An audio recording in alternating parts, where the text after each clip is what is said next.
ہماری پوری کوشش ہوتی ہے کہ جاب، کاروبار اور شادی کے بعد اپنا گھر ضرور بنائیں، چاہے اس کے لیے بینک یا مالیاتی اداروں سے سود پر قرضہ ہی کیوں نہ لینا پڑے۔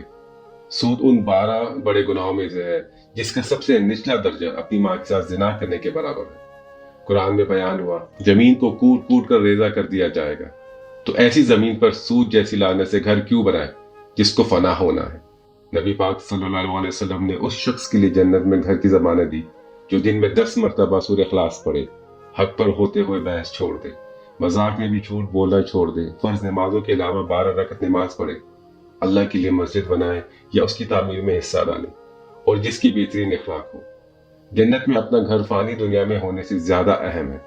کتنی عجیب بات ہے کہ ہم دنیا میں گناہ سے کما کے اپنا گھر بنانے کی منصوبہ بندی کر کے گھاٹے کا سودا کرتے ہیں، لیکن دنیا میں ثواب کما کے جنت میں محل بنانا ہمیں کیوں مشکل لگتا ہے؟ جنت میں گھر بنانا فانی دنیا میں گھر بنانے سے کئی بہتر اور آسان ہے، لیکن ہم لوگ نہیں جانتے۔ دنیا تو ایک مسافر خانہ ہے، تو یا مسافروں کی طرح رہے، کیونکہ ہماری منزل تو جنت ہے۔